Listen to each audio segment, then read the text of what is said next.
Matius 4 ayat 3, lalu datanglah si pencoba, atau pencoba itu Satan, ya, pendakwa itu, dan berkata kepadanya, kepada Yesus. Jadi setelah dia dibaptis, Yesus dibawa ke padang gurun, dicobai, dia berpuasa 40 hari 40 malam, dia dicobai oleh Satan, ya, pendakwa. Dikatakan, jika engkau anak Allah, jika engkau anak Allah, padahal tadi Tuhan katakan, this is my beloved son, anak yang terkasih. Dia buang apa? Dia buang beloved, dia membuang terkasih. Perintahkanlah supaya batu-batu, dia ingetin apa? Dia ingetin mengambil makanan dari hukum Taurat, mengambil makanan dari batu, dari hukum Taurat. Ya, 2 loh batu hukum Taurat. Ini menjadi roti. Roti bicara apa? Roti bicara rema, bread. Jadi tidak ada masalah. Iblis itu kalau diusahakan atau di bawah hukum Taurat. Tapi iblis tidak dapat berbuat apa-apa ketika kita orang percaya menyadari, memahami bahwa kita adalah beloved atau deeply loved, greatly blessed, highly favored, deeply loved. Diberkati sangat besar, disukai sangat tinggi, dikasihi sangat dalam, terkasih. Dia buang kata beloved. Ya, dia suruh Yesus untuk menciptakan makanan dari batu. Bukan nggak bisa, dari hukum Taurat, nggak mau. Sementara roti bicara apa? Bicara makanan, rema, firman Allah, firman Kristus, roti hidup yang turun dari surga, kasih karunia.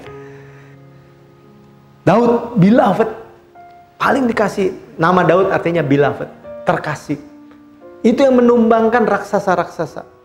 Hal-hal baik terjadi, raksasa-raksasa masalah dalam kehidupan.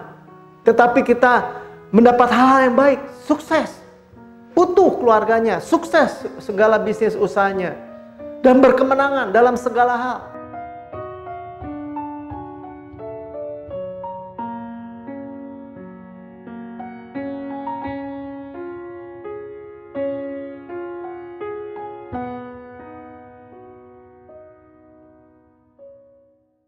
Shalom, saudara-saudara yang paling dicintai Tuhan, paling dikasihi oleh Bapa, beloved.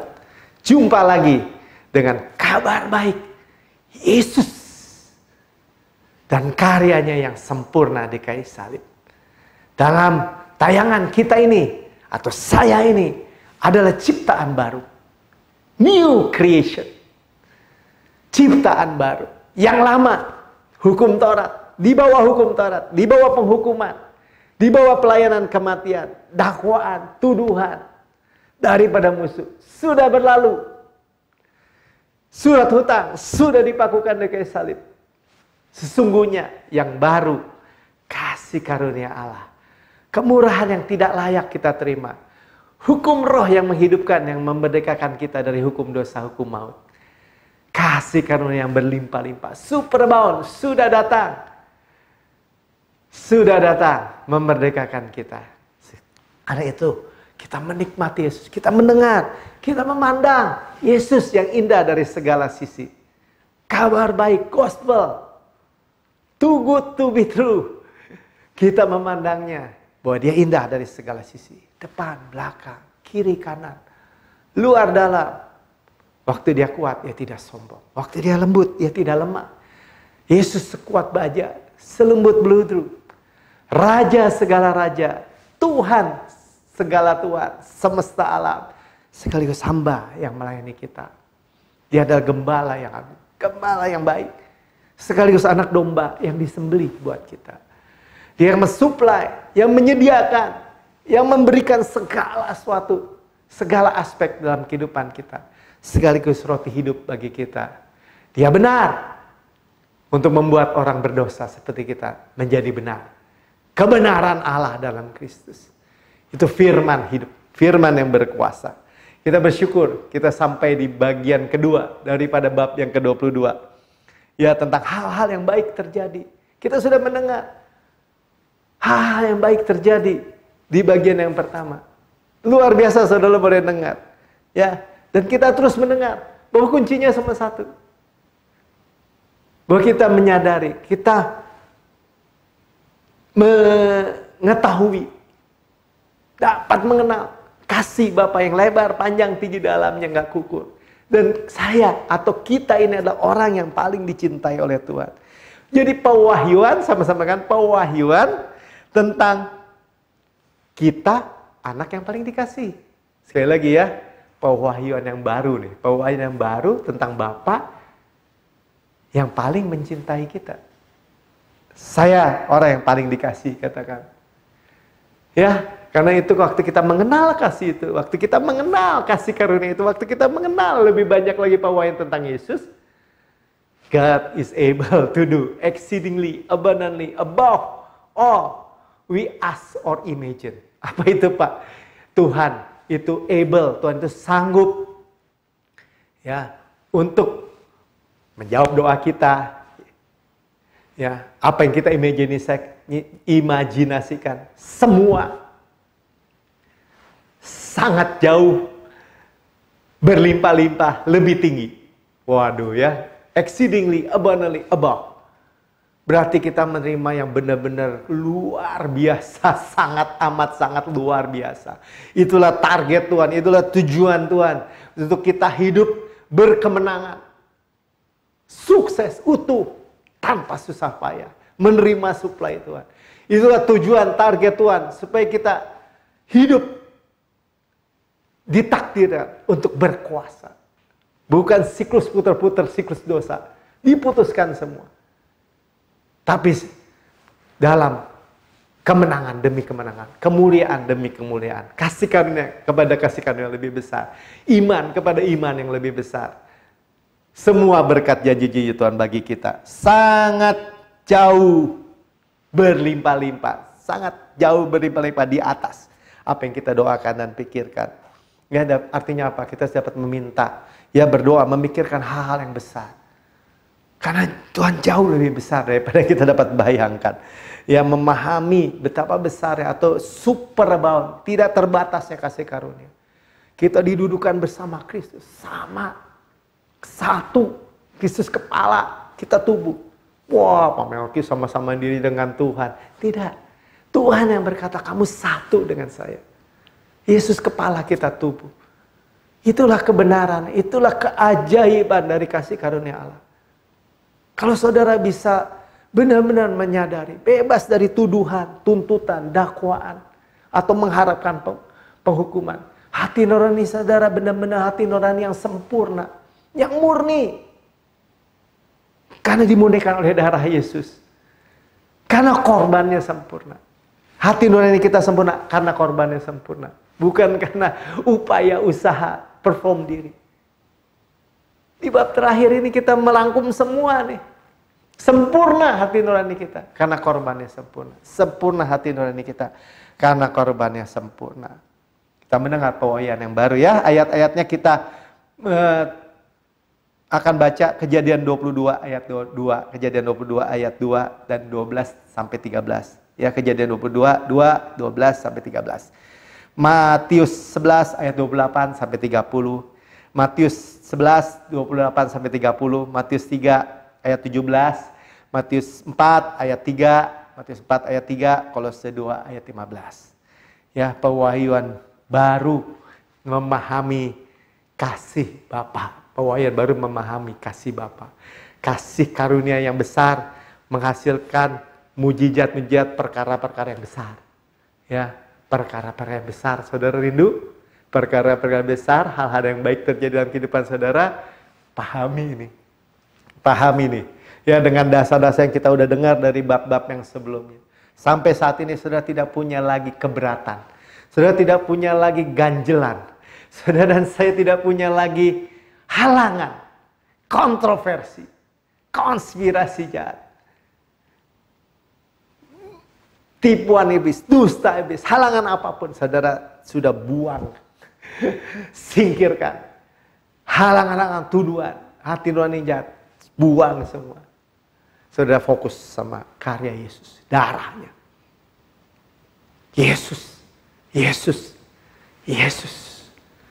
Pengampunan segala dosa, dibenarkan sepenuhnya. Tuhan sudah melupakan dosa dan kesalahan kita. Selanjutnya kita terus-menerus berkesinambungan di bawah air terjun darah Yesus. Nah, dengan begitu saudara mengharapkan hal-hal yang besar terjadi dalam kehidupan saudara dan saya. Kita mulai, ya, kita belajar. Ketika Pastor Prince mengalami anaknya sakit dan dia sudah berdoa, dia sudah melakukan segala sesuatu dan anaknya tetap menangis. Tuhan, dia nggak tahu. Dan Tuhan menyuruh dia membuka Kejadian 22 ayat 2 ini. Untuk melihat kasih Bapa. Poinnya apa saudara? Kasih Bapa. Kita udah mendengar ya.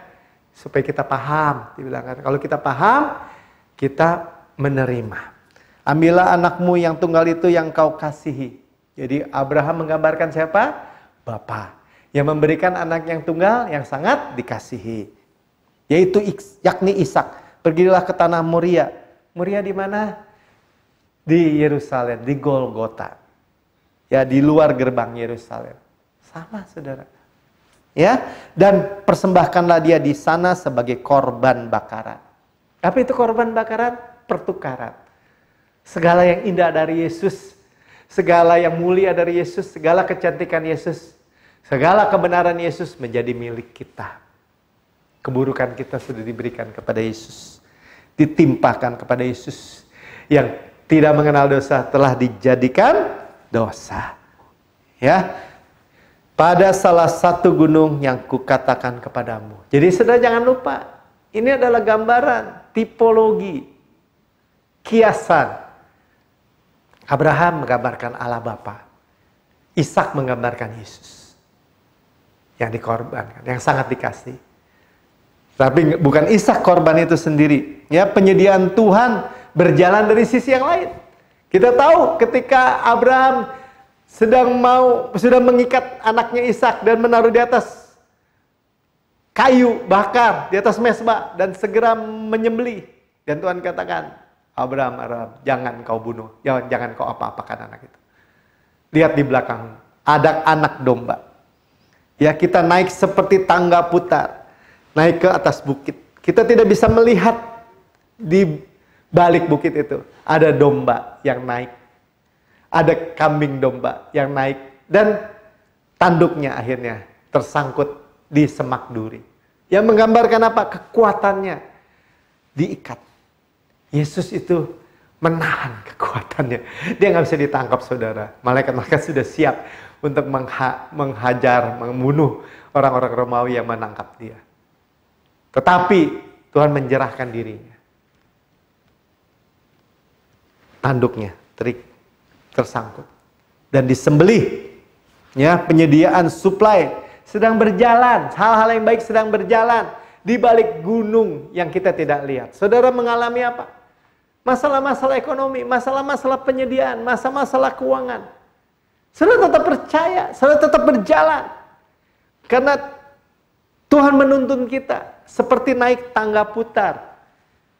Ya, dengan space yang lebih kecil dan waktu yang lebih singkat kita mencapai ketinggian yang maksimal. Apa itu, Pak? Yaitulah tangga putar yang ada di chamber atau di ruang sebelah bait Allah. Lantai pertama, lantai kedua, lantai ketiga. Dan semua tentang penyediaan Tuhan. Ya, tentang penyediaan Tuhan. Tuhan saudara percaya aja. Ya, Kejadian 22 ayat 12. Lalu ia berfirman, jangan bunuh anak itu dan jangan kau apa-apakan dia, sebab telah ku ketahui sekarang bahwa engkau takut akan Allah. Artinya apa? Worship. Ya, menyembah. Takut akan Allah itu bukan takut seperti kepada ular atau kepada kecoa atau kepada tikus, bukan. Tapi worship, menyembah Allah. Dan kau tidak segan-segan. Ya, engkau tidak segan-segan, garis bawahi tidak segan-segan. Karena firman Tuhan katakan bahwa Allah, Bapa, tidak menyayangkan, tidak segan-segan. Tidak menyayangkan anaknya sendiri. Anaknya yang tunggal, yang satu-satunya yang sangat dikasih. Sehingga ia menyerahkannya bagi kita semua. Bagaimanakah mungkin ia tidak mengaruniakan segala sesuatu. Cuma-cuma.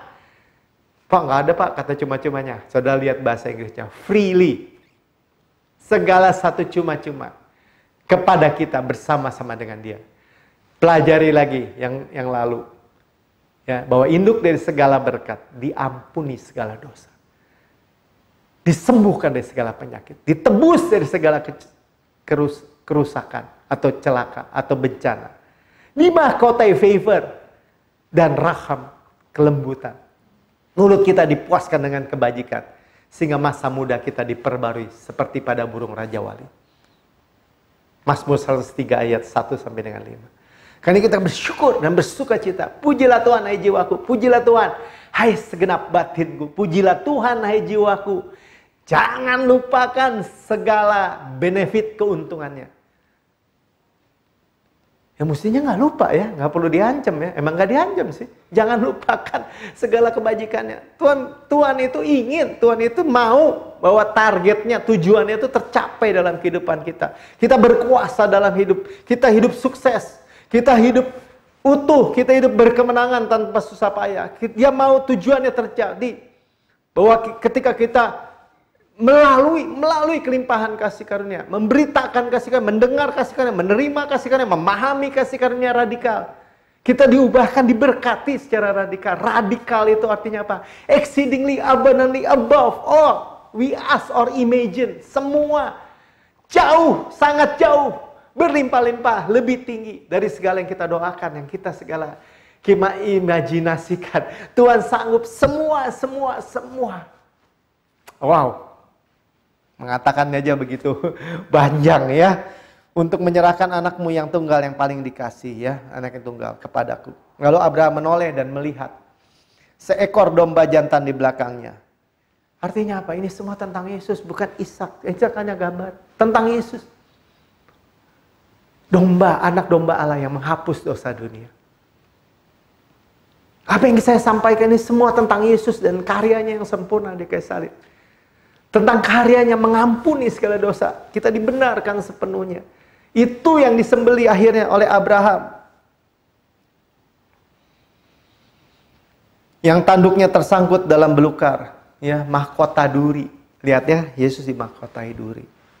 Abraham mengambil domba itu lalu mengorbankannya sebagai korban bakaran pengganti anaknya. Sama-sama katakan pengganti. Saudara digantikan.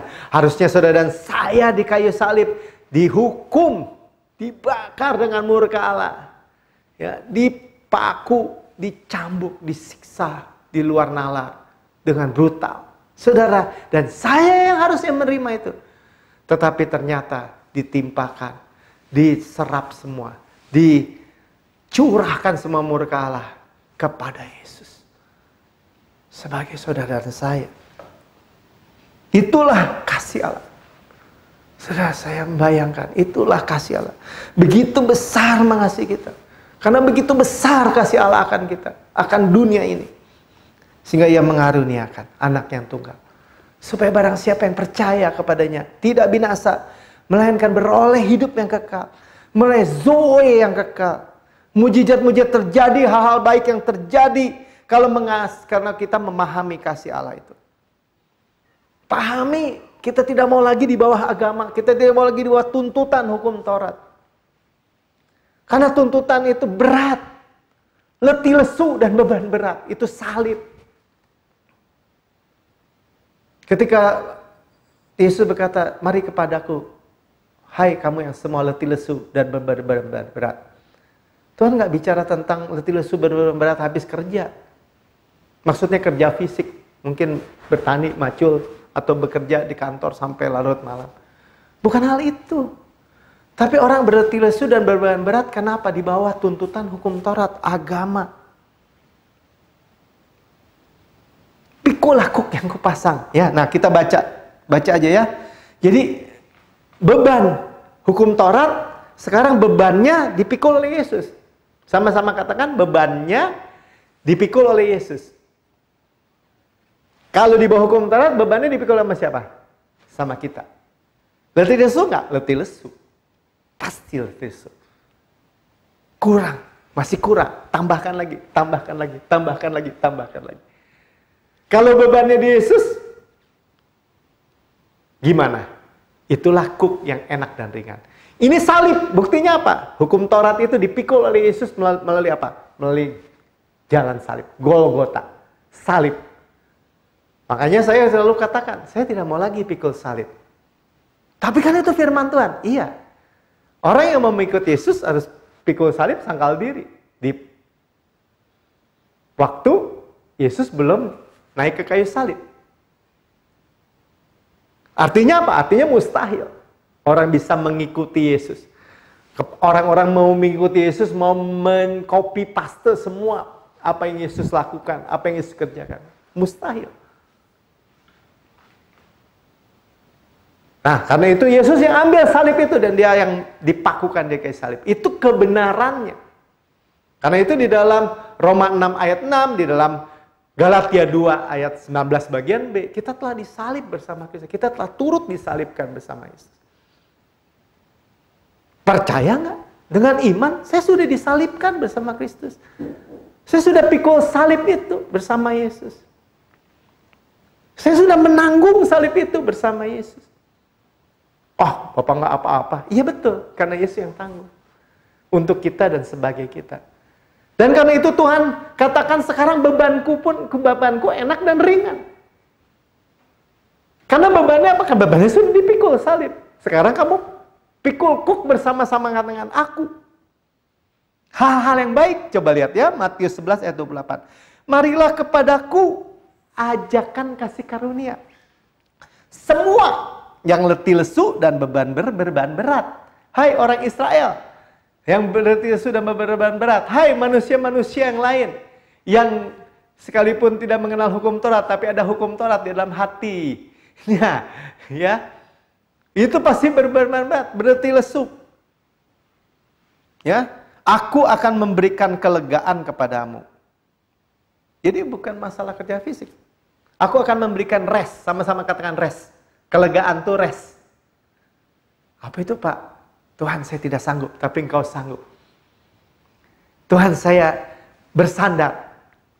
Saya tidak mau mengupayakan kebenaran dengan upaya saya. Tapi kebenaran yang hadiah saya mau terima. Saya rest, saya beristirahat dan bersandar hanya kepada kasih karuniamu.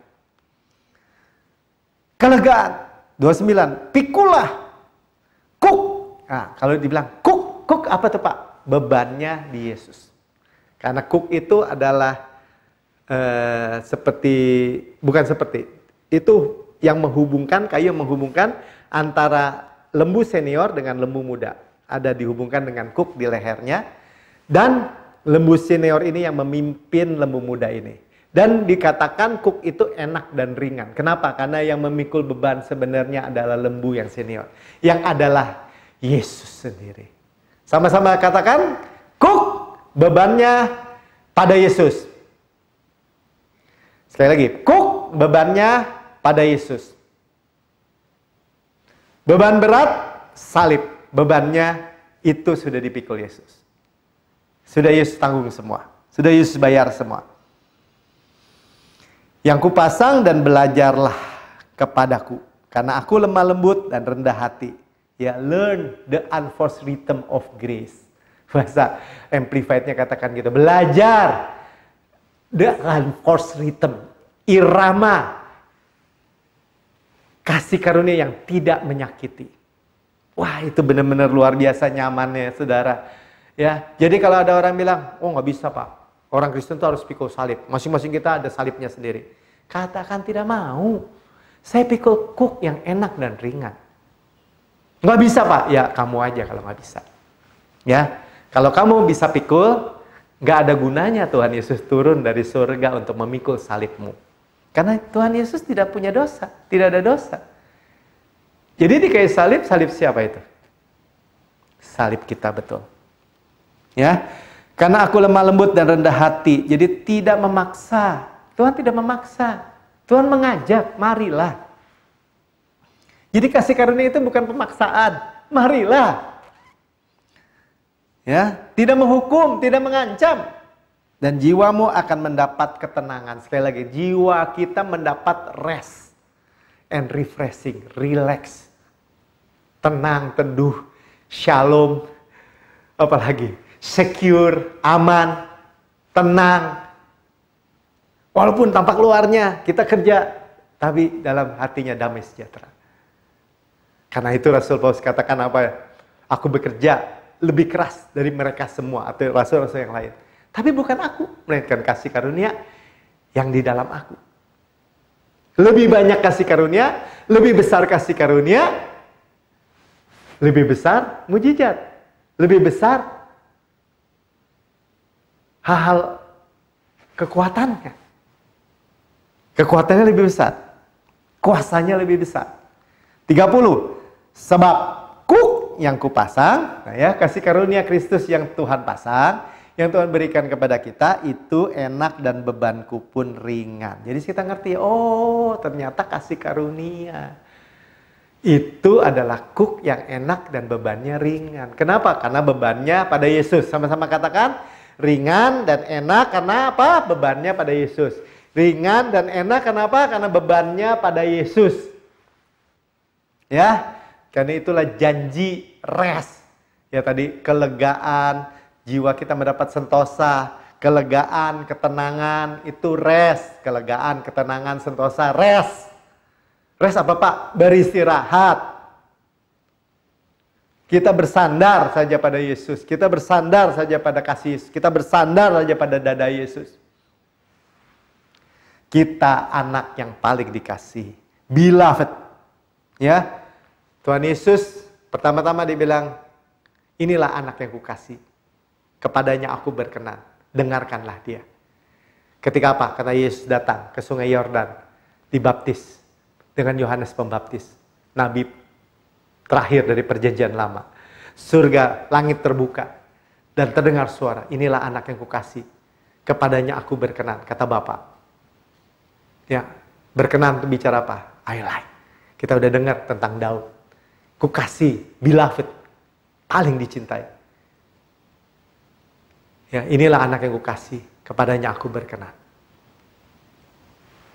Ya, dan kita juga nanti akan mendengar tentang Yohanes yang menulis di dalam kitabnya sendiri. Saya murid yang dikasihi. Saya murid yang dikasih. 5 kali. Grace. Hey, angka 5 itu hey, grace. Bahasa Ibraninya hey. Saya murid yang dikasih.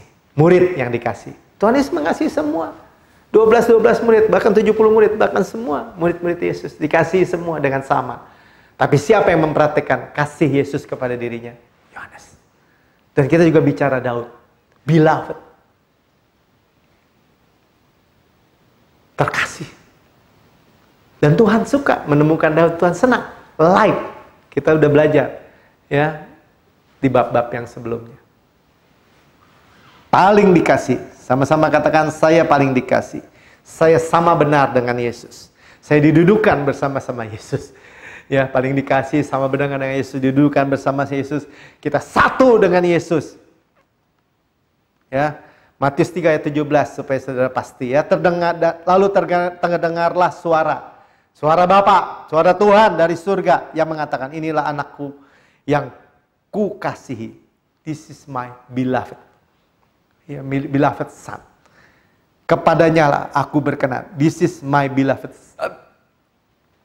Jadi bukan inilah anakku, bukan. Ada beloved. Ya, namun iblis sebagai penentang firman Tuhan mencoba menghilangkan. Kalau yang lalu dia menghilangkan hadiah kebenaran. Jadi hadiahnya dia buang. Oh, iblis gak masalah dengan kebenaran. Asal kebenaran itu diusahakan. Asal kebenaran itu saudara dan saya usahakan. Gak masalah dia kebenaran. Karena dia tahu bahwa manusia pasti gagal. Tapi hadiah kebenaran dia masalah. Kenapa? Karena hadiah itu pemberian. Ya mungkin gak masalah. Kita ngaku bilang kita anak Allah. Kita anak Allah. Tapi anak yang paling dikasih. Wah, dia takut sekali ya. Karena kalau kita anak yang paling dikasih, kita hidup di dalam kemenangan. Demi kemenangan, demi kemenangan. Matius 4 ayat 3, lalu datanglah si pencoba. Atau pencoba itu Satan, ya, pendakwa. Itu dan berkata kepadanya, kepada Yesus. Jadi setelah dia dibaptis, Yesus dibawa ke padang gurun, dicobai, dia berpuasa 40 hari, 40 malam. Dia dicobai oleh Satan, ya, pendakwa. Dikatakan jika engkau anak Allah. Jika engkau anak Allah. Padahal tadi Tuhan katakan, this is my beloved son. Anak yang terkasih. Dia buang apa? Dia buang beloved. Dia membuang terkasih. Perintahkanlah supaya batu-batu. Dia ingetin apa? Dia ingetin mengambil makanan dari hukum Taurat. Mengambil makanan dari batu, dari hukum Taurat. Ya, 2 loh batu, hukum Taurat. Ini menjadi roti. Roti bicara apa? Roti bicara rema, bread. Jadi tidak ada masalah. Iblis itu kalau diusahakan. Atau di bawah hukum Taurat. Tapi iblis tidak dapat berbuat apa-apa. Ketika kita orang percaya menyadari, memahami bahwa kita adalah beloved. Atau deeply loved. Greatly blessed, highly favored, deeply loved. Diberkati sangat besar. Disukai sangat tinggi. Dikasihi sangat dalam. Terkasih. Dia buang kata beloved. Ya. Dia suruh Yesus untuk menciptakan makanan dari batu. Bukan nggak bisa. Dari hukum Taurat. Nggak mau. Sementara roti, bicara apa? Bicara makanan, rema, firman Allah. Firman Kristus, roti hidup yang turun dari surga. Kasih karunia. Jadi tidak cukup mengetahui kasih secara umum. Oh ya kan Tuhan mengasihi semua orang. Iya, tapi kita mau bahwa Tuhan itu sangat mengasihi kita. Kita menyadari Tuhan sangat mengasihi. Jadi fokus laser gitu. Jadi begitu banyak kasih Tuhan laser, pakai kaca pembesar, ya terfokus kepada kita. Ya karena iblis nggak masalah, ya untuk kasih yang umum atau kebenaran diri. Ya jadi nggak cukup kita mengatakan bahwa Tuhan mengasihi semua orang. Kita harus menyadari, meyakini bahwa Tuhan paling mengasihi kita. Jadi persoalan beres. Jadi dalam buku ini dikatakan tadi tentang bagaimana Pastor Prince, anaknya, kemudian dalam pewahyuan tentang kasih Bapa, anaknya sembuh. Dan kemudian kalau dalam kehidupan keluarga, dengan suami, dengan istri, pertengkaran, pertentangan. Dia menyadari, memahami, menyadari lagi bahwa Tuhan paling mengasihi, pertengkarannya hilang. Wow, praktis saudara, kasih karunia itu. Cuman, ada nggak yang percaya dengan kebodohan beritaan Injil ini? Ya, Daud beloved, paling dikasih. Nama Daud artinya beloved, terkasih. Itu yang menumbangkan raksasa-raksasa. Hal-hal baik terjadi, raksasa-raksasa masalah dalam kehidupan. Tetapi kita mendapat hal-hal yang baik, sukses, utuh keluarganya, sukses segala bisnis usahanya, dan berkemenangan dalam segala hal. Dalam keterikatan, dalam hal-hal pornografi, dalam hal-hal perjinan, percabulan, rokok, zina, atau judi, atau keterikatan, kemarahan, kebencian, dendam, sakit hati, penyakit, apa saja. Kenapa? Karena raksasa yang dirubuhkan Daud itu namanya Goliat. Goliat artinya dalam bahasa Ibrani-nya itu galah. Galah artinya apa? Terasing. Jadi ini bicara antara beloved dengan terasing. Kita nggak lagi terasing, kita lagi paling dicintai. Goliat sudah dilucuti. Ya, gambaran iblis sudah dilucuti. Kolose 2 ayat 15. Supaya direview lagi ya. Ia telah melucuti pemerintah-pemerintah dan penguasa-penguasa. Siapa itu? Iblis, setan. Roh-roh dunia yang lemah dan miskin. Sudah dilucuti. Pemerintah-pemerintah, penguasa-penguasa di udara. Ya, dan menjadikan mereka tontonan umum. Dipermalukan. Jadi iblis yang dipermalukan, bukan kita. Bukan kita yang malu di bawah kasih karunia. Tuhan punya target kita berkuasa dalam hidup. Kita terang, gitu, kemuliaan, penuh radian, sukses, utuh, berkemenangan dalam segala hal. Tanpa susah payah. Iblis yang dilucuti. Sekarang ketika kita terima kasih karunia secara radikal, iblis yang kita tahu bahwa dia yang sudah dijadikan tontonan. umum. Seperti dalam parade itu. Bagaimana parade kemenangan dari orang-orang tentara Romawi. Jenderalnya di depan, semua panglima sampai prajuritnya. Di belakang itu adalah para tawanan yang ditelanjangi, yang tidak beralaskan kasut apapun. Dilucuti semua, ditelanjangi, dirantai, diludahi, ditimpukin telur busuk, tomat busuk, semua ejekan. Iblis yang menerima itu semua, bukan saudara. Apapun yang saudara dengar, itu jatuh ke tanah. Yang busuk, yang jahat, yang menghina, yang menista. Gak ada bobotnya jatuh ke tanah. Saudara, kemuliaan kepada kemuliaan semakin besar. Ya, jadi Daud beloved versus Goliat, terasing. Ya, kita memandang diri kita anak kesayangan Tuhan. Dan raksasa-raksasa Goliat itu tumbang semua. Tumbang semua. Ya. Terakhir. Bagaimana di dalam buku ini disampaikan? Pelayanan saya, Pastor Prince, itu adalah menggulingkan batu, yaitu batu hukum Taurat dari kuburan Lazarus. Ya. Mandat penuh kuasa dari Tuhan untuk memberitakan kasih karunia secara radikal. Coba saudara bisa membaca kisahnya Lazarus daripada saudaranya Marta dan Maria yang mati, yang sudah berbau 4 hari karena Yesus menunda, sengaja telat datangnya, sengaja supaya Tuhan Yesus menyatakan bahwa dia adalah kebangkitan dan hidup, supaya dia dapat mewahyukan pewahyuan yang baru yang belum pernah didengar, belum pernah dilihat oleh siapapun, bahwa dia adalah kebangkitan dan hidup. Kebangkitan dan hidup. Semua mati di dunia ini, termasuk COVID-19 akan binasa habis. Tapi Yesus adalah kebangkitan dan hidup. Saya baca aja dalam Yohanes 11 ayat 39. Kata Yesus, angkatlah batu itu. Take away, singkirkanlah batu itu. Disingkirkan batu hukum Taurat. Marta dan saudaranya yang meninggal itu berkata kepadanya, Tuhan, ya sudah berbau, sebab sudah 4 hari ia mati.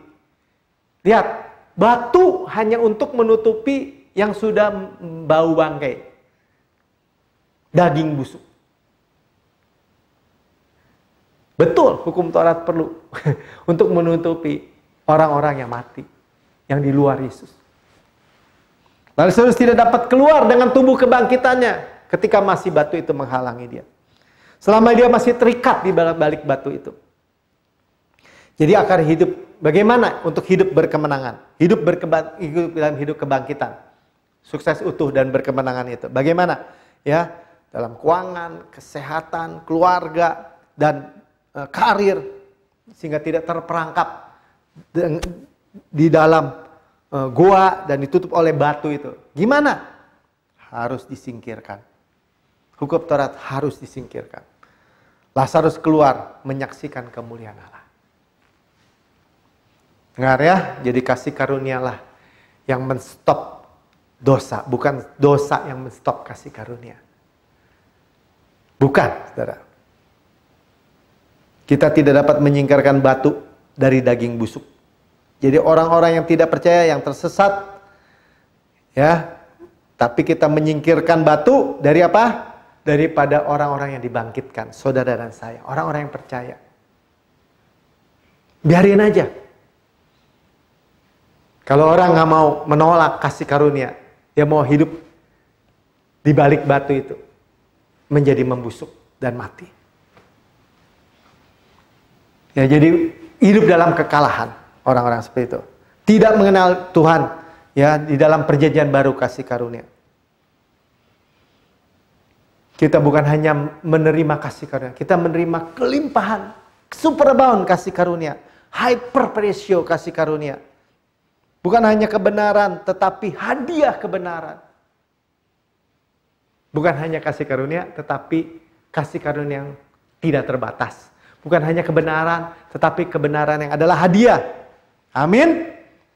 Ya.